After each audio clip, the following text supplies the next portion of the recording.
নমস্কার বন্ধুরা, কেমন আছেন সবাই? Welcome to my channel.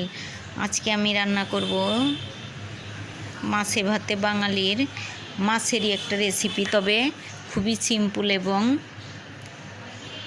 খুবই মজাদার।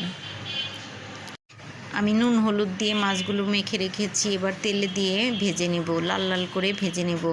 অবশ্যই এই মাছের টুকরাগুলো, মাছের মাথার কাছের যে টুকরাগুলো থাকে সেই টুকরাগুলো, এই মাছের মাথার টুকরাগুলো খেতে আমার ভালো লাগে, কারণ কাটাও থাকে আবার মাছও থাকে। এজন্য আমি আজকে এই 2 পিস মাছই রান্না করব। আমি লাল লাল করে এই মাছের টুকরাগুলো ভেজে নিয়েছি। এবার আমি আলুগুলো লাল লাল করে ভেজে নেব। আলুটা লাল লাল করে ভেজে নিয়ে আমি তুলে নেব। আসলে এভাবে মাছ রান্না করলে খেতে ভালো লাগে। আসলে প্রতিদিন একঘেয়েমি রান্না না করে একই রান্নার মধ্যে একটু কিছুটা মশলায় অথবা কিছুটা সবজিতে চেঞ্জ এনে রান্না করলে খেতেও ভালো লাগে এবং এর স্বাদটাও একটু অন্যরকম হয়। এজন্য আমি আজকে আলু আর পটল দিয়েই এই মাছগুলো রান্না করব। আমি এজন্য পটলগুলোকেও লাল লাল করে ভেজে নিয়েছি। খুবই সিম্পলভাবে রান্না করব, তবে খেতে খুবই মজা হয়েছিল। এবার আমি পটলগুলো লাল লাল করে ভেজে নিচ্ছি। আজকে আমি একটু মাখা মাখা করেই রান্না করব, ঝোলটা আমি বেশি রাখবো না।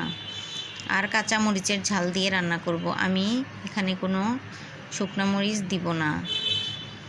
পটলগুলো অনেকটাই লম্বা ছিল, পটলগুলো অনেকটাই লম্বা লম্বা ছিল। আমি মাঝখানে টুকরা দেওয়ার পরেও আলুর সমান হয়েছে।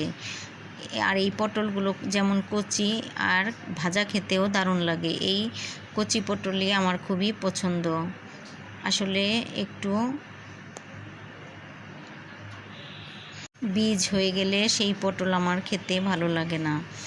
তাই ভাবলাম যে এই পটলটা দিয়ে আমি ঝোল রান্না করি। আসলে খেতে দারুণ হয়েছিল, খুবই নরম হয়েছিল পটলগুলো ভাজার পর।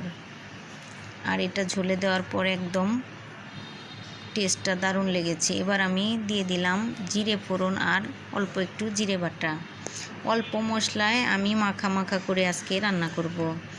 জিরে বাটাটা দিয়ে আমি একটু হালকা নেড়ে চেড়ে নিয়ে একটু জল দিয়ে দিলাম। জলটা দিয়ে আমি হালকা একটু কষিয়ে নিব। জিরে বাটাটা আগে কষিয়ে নিব। আমার ভিডিওটা যদি ভালো লাগে তবে অবশ্যই জানাবেন, ভালো লাগলে একটা শেয়ার করবেন আর আমার চ্যানেলটা সাবস্ক্রাইব করবেন যারা ইউটিউব থেকে দেখছেন। আর যারা ফেসবুক থেকে দেখছেন তারা আমার ফেসবুক পেজটি ফলো করবেন। এবার আমি দিয়ে দিলাম একটু জল আর কয়েকটা কাঁচা লঙ্কা। এবার আমি দিয়ে দিলাম সামান্য হলুদ গুঁড়ো, তবে আমি আজকে কোনো লঙ্কা গুঁড়ো ইউজ করব না, কারণ কাঁচামরিচের ঝালে আমি রান্নাটা করব। এবার আমি সেই মাছ, ভাজা মাছ আর আলু পটল ভাজাগুলো দিয়ে দিলাম, তবে রান্নাটা হতে খুবই অল্প সময় লাগবে, কারণ এখানে সেদ্ধ হওয়ার কিছুই নেই। আলুগুলো পাতলা করে দিয়েছি আর পটলটাও একদম ভাজা ভাজা করে নরম করে ফেলেছি, আর মাছটা তো ভাজাই। এবার আমি জলটা দিয়ে দিলাম। আমি খুবই শুকনো শুকনো করে আর কি রান্না করব। এবার আমার রান্নাটা হয়ে গেছে। এবার আমি চুলা থেকে নামিয়ে নিব